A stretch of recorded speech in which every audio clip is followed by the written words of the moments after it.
Bonjour à tous, moi c'est Vincent, je suis brand stratégiste du coup dans l'équipe brand stratégie en France. Aujourd'hui je vais vous parler de votre terrain de jeu.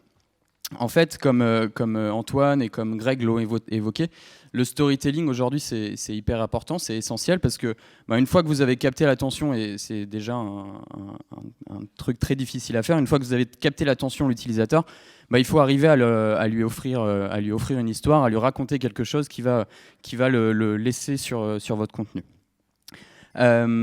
Donc en fait, Twitter, grâce à ces innovations, va permettre d'avoir un storytelling qui est de plus en plus étoffé. On a un peu dépassé la notion des 140 caractères. Maintenant, on a des outils qui nous permettent d'aller au-delà de tout ça et qui permettent de raconter des histoires qui sont vraiment en profondeur. On peut vraiment raconter des histoires hyper longues et hyper intéressantes. Alors, on a récemment innové sur trois piliers qui sont la vidéo, l'advocacy et le live. Et ces trois piliers, comme je l'ai dit précédemment, vont permettre d'aller plus en profondeur dans vos histoires, d'aller plus en profondeur dans votre storytelling et de pouvoir raconter des histoires autour de votre marque. Alors, il y a un truc qui ne va pas changer et qui ne changera pas, c'est que toutes les histoires, tout va toujours partir d'un tweet. Un tweet, c'est 140 caractères, effectivement, mais c'est avec tous les outils qu'on va pouvoir mettre derrière que vous allez pouvoir offrir un point de vue différent à vos utilisateurs, à votre audience, que vous allez pouvoir leur offrir une expérience différente.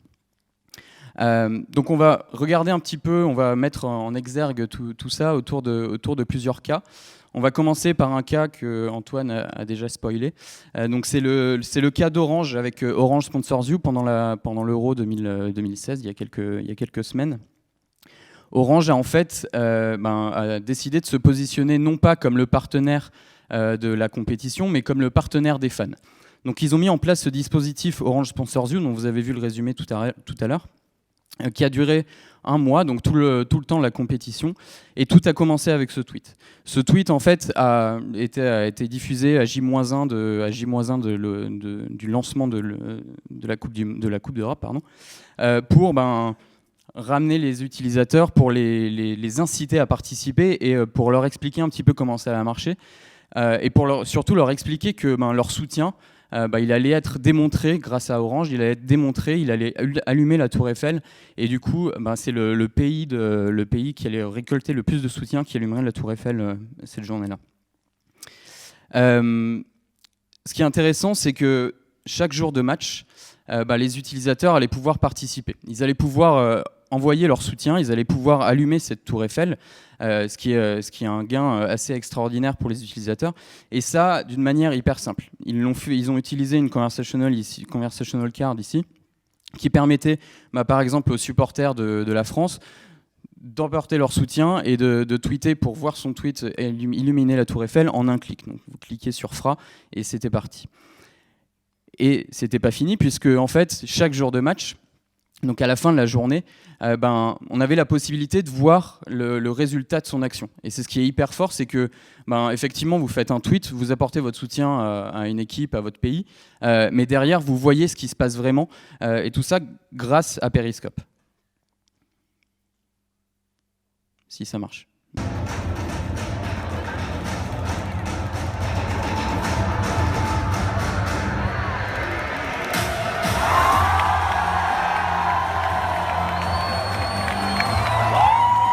Jésus est populaire sur Periscope. Bon, voilà, donc il y avait un énorme show qui était prévu tous les soirs. Ce qui est intéressant également, c'est que c'était pas seulement pour la France. Ici, on a été assez chauvin, on vous a mis la France. Mais ce qui est intéressant, c'est que tous les jours de match, il y avait cette activation qui était proposée et qui était proposée pour l'ensemble des pays. Donc on a vu la Tour Eiffel s'éclairer aux couleurs de la Turquie, aux couleurs de l'Italie, aux couleurs de l'Allemagne, etc., etc. Donc c'est un cas qui est hyper riche pour pas que les choses s'essoufflent, pour que les gens aient toujours envie d'apporter leur soutien et que Orange soit toujours ce facilitateur d'émotion, de soutien, ils ont décidé de compiler le jour de la demi-finale de la France. ils ont décidé de compiler tout ça, tout ce qui s'était passé pendant les quelques semaines auparavant, pour motiver les gens et pour relancer un petit peu la ferveur des supporters. Et tout ça grâce à un Moment. Donc, Moment, c'est un outil qui est fabuleux pour le storytelling, vous allez le voir. C'est un des nouveaux formats qu'on aime beaucoup et qui va permettre justement d'aller vachement plus loin dans le storytelling, puisque, comme vous pouvez le voir, ça part de ce tweet. Et en fait, derrière ce tweet, vous cliquez sur l'image, et derrière ce tweet, vous allez avoir une multitude de contenus qui va pouvoir être swipé les uns après les autres. Et en fait, c'est que des tweets qui s'enchaînent les uns après les autres, que la marque aura choisi. Et ici, en fait, Orange a raconté comment la Tour Eiffel la Tour Eiffel était illuminée et comment je ne vais pas vous le laisser jusqu'au bout, mais comment on pouvait rééclairer la Tour Eiffel pour le soir de la demi-finale, qui était un événement assez important en France. Je vais continuer avec un autre cas de Samsung. Attends, j'ai oublié de donner des chiffres sur ce cas. Ah oui. Des chiffres impressionnants, parce que pendant la Coupe d'Europe, il y a eu au total 109 millions de tweets qui ont été générés. Cette OP a généré plus de 20 millions de messages, tous réseaux confondus, et 3 millions de hashtags, la mention de Orange Sponsors You.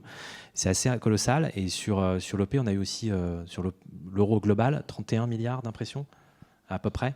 32 milliards d'impressions donc la part de voix d'Orange sur cette opération, sur l'euro grâce à cette opération a été colossale. On peut l'imaginer quand on demande à chaque pays de supporter ses couleurs et d'utiliser ses mentions, ses hashtags. Donc voilà, c'est aussi un win en termes de part de voix. Merci pour ces précisions. On continue avec Samsung, qui pour Rio a lancé une opération qui est assez intéressante de par son exécution. Alors la base du truc, c'est hashtag do what you can't. Alors je vous l'accorde, c'est très très américain. C'est comment vous pouvez vous dépasser pour devenir un héros, etc. Ce qui est intéressant, c'est qu'en fait Samsung n'a pas pris la parole lui-même, mais il a demandé à toutes ses égéries de prendre la parole. Et ces égéries ont elles-mêmes demandé à leur communauté, ils les ont sollicitées, pour que ces personnes-là puissent raconter leurs propres histoires. Donc il y avait des utilisateurs lambda qui racontaient qu'effectivement ils s'étaient dépassés dans une situation un peu difficile, ils s'étaient dépassés et du coup maintenant leur vie en est améliorée, ils sont sortis grandis. Et en fait, chacune des égéries, donc par exemple comme Bethany qui a eu un petit drame dans sa vie parce qu'elle s'est fait manger le bras à 11 ans, je crois, un truc comme ça. Mais elle s'en est sortie grâce au surf. Elle a réussi, c'est un peu triste effectivement, mais elle a réussi à s'en sortir comme Samsung le propose. Et ce qui est intéressant, c'est que du coup, Bethany a compilé toutes les interactions qu'elle a eues avec les utilisateurs autour de ce hashtag, et elle les a compilées dans un moment dans lequel elle introduit le sujet, etc., en disant que c'est important de se surpasser. Et derrière, tous les utilisateurs, on voit tous les utilisateurs qui expriment leur histoire les uns après les autres. Et c'est intéressant de voir que ces histoires s'enchaînent les unes après les autres et rentrent parfaitement dans ce que Samsung a décidé de mettre en avant pour ces JO 2016. Donc ils l'ont fait avec pas mal d'égéries. Avec cette Bethany, ça ne clique pas. Voilà. Ils l'ont fait avec un joueur de football américain, avec cette Sydney. Mais ce qui est intéressant, c'est qu'en fait, ici, on voit, il y a 3 niveaux de prise de parole, 3 niveaux de discours différents qu'une marque peut avoir maintenant sur Twitter. Il y a le niveau de ce que va dire la marque, c'est la marque qui va prendre la parole. Il y a le niveau de ce que va dire les égéries. Les égéries vont endorser le message de la marque. Et puis il y a aussi le niveau des utilisateurs. Les utilisateurs qui vont contribuer à amplifier et à donner beaucoup plus de puissance au claim de la marque grâce à ce qu'ils vont dire sur la plateforme. Et tout ça peut être regroupé dans ce format Moment. On continue avec un cas qui a été développé par les équipes de Greg à Portland, justement. C'est le cas Just Do It de Nike pour les JO. Alors j'imagine que vous en avez tous entendu parler, que vous l'avez tous apprécié. C'est un cas que j'aime beaucoup. parce que déjà la promesse est hyper juste. Pour vous expliquer, Just Do It, c'est, Just Do It dans ce cas-là, c'est on ne naît pas champion, on le devient. Et en fait, comment ça s'est passé? Tout a commencé avec ce tweet. Tout a commencé avec un film, et en fait ils se sont servis vraiment de la puissance du film. On va le regarder juste après. C'est un film hyper puissant, le message est hyper bien amené, l'exécution est très bien, l'insight est vraiment top. Donc ils se sont servis de ce film pour faire le blast de lancement. C'est ce qui a lancé la campagne, et c'est ce qui a permis de créer un brand event comme Antoine l'a expliqué tout à l'heure. Et après, on va voir comment ils ont twitterisé ça de manière très intéressante.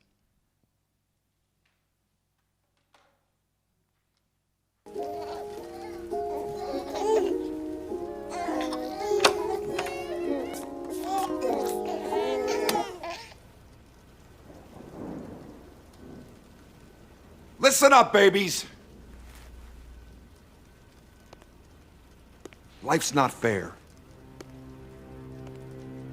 You get no say in the world you're born into. You don't decide your name. You don't decide where you come from. You don't decide if you have a place to call home, or if your whole family has to leave the country.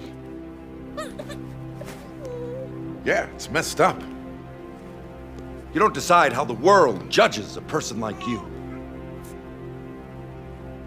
You don't decide how your story begins, but you do get to decide how it ends. Yes!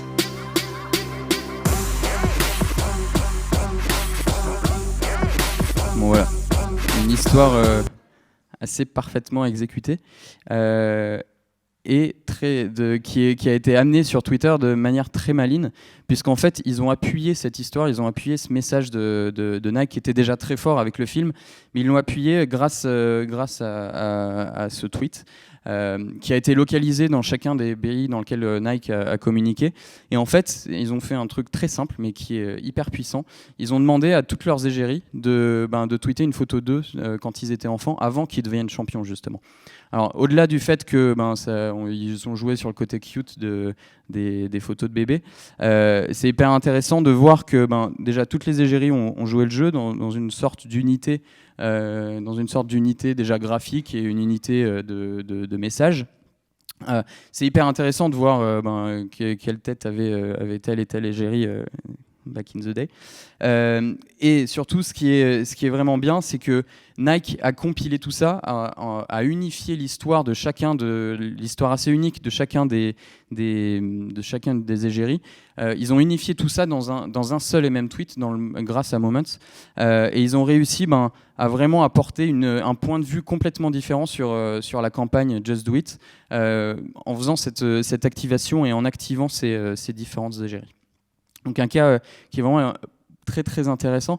Greg, do you want to add something? I'm not sure exactly what you said, but but I would just add that these are baby pictures. It's amazing to see them of athletes that you know only by the face and what the media has presented of them. And in a time where everyone is showing them in their performance moment, you go back to that little moment at the beginning for them, how they started their careers and their lives. And I think that's what made it so powerful. And I think it also made it really interesting that the insight of the story of where they started was coming from them. And Moments just get an incredible way to package it. Et on va terminer avec un cas qui va vous montrer comment on peut aussi raconter des histoires d'une manière un peu différente, parce que là, les trois cas que je vous ai présentés, c'est tout le temps, ça a été des points de vue, que ce soit le point de vue des fans qui a été mis en avant par Orange, le point de vue d'égérie et de consommateurs par Samsung, et le point de vue d'égérie par Nike. Et ma slide ne passe pas. Là, on est avec Universal qui a décidé de communiquer pour la sortie du nouveau Jason Bourne. Et en fait, ce qui est très bien sur ce cas, c'est qu'ils ont pris les choses dans l'autre sens. Ils ont décidé d'offrir une expérience aux utilisateurs. Et cette expérience, elle n'est pas gratuite. Elle est d'offrir aux utilisateurs la possibilité de se mettre dans la peau de Jason Bourne et de rentrer en mission grâce à lui. Alors, tout commençait avec ce tweet, et en fait, derrière ce tweet, vous cliquiez, et vous aviez Matt Damon qui vous expliquait un petit peu la mission que vous allez avoir. This Donc, il message, dit, swipe and secure the intel. voilà, allez voir vos objectifs en swipant. Donc vous voyez ça, on vous donne plusieurs options, donc je choisis de continuer. On me dit, tu as l'option de sneak into the CIA, ok, je clique, donc là je rentre dans un deuxième moment dans lequel je perds. Donc je décide de revenir en recliquant sur le moment initial en bas, je clique, je reviens. Donc, you must gain access to the CIA. Parfait, t'as gagné. Mais est-ce que tu veux ouvrir les fichiers maintenant? Ouais, je suis curieux. J'ouvre les fichiers, je swipe. Non, merde, j'ai encore perdu. Donc, je reviens, et etc., etc. En fait, ils ont créé cette expérience. Donc, je vous invite à aller voir, aller l'expérimenter en live. Et ils ont créé cette expérience où l'utilisateur se met vraiment dans la peau de Jason Bourne, expérimente en quelque sorte le film grâce à des moments qui sont imbriqués les uns dans les autres. Donc c'est aussi une autre manière de raconter l'histoire qui est assez intéressante pour les utilisateurs. Et d'ailleurs, à la fin, les personnes pouvaient aller bien sûr acheter leur billet de cinéma. Donc voilà, je vais conclure avec cette slide qu'on aime beaucoup. Voilà, c'est tout ça pour vous dire que effectivement chez Twitter, on a des équipes qui sont top pour vous aider dans toute la partie média. Et vous avez aussi donc l'équipe Brand Stratégie qui est représentée par Antoine, Laurent, moi, Maxime. Où en fait, on est là pour vous accompagner à tous les niveaux de votre réflexion, que ce soit la problématique, la strat, l'idée ou même le format. Et donc, n'hésitez pas à nous impliquer dans vos réflexions. On vous aidera avec plaisir et si possible, le plus haut possible dans les issues. Je vais laisser la parole à Laurent qui va nous parler des Twitter Awards.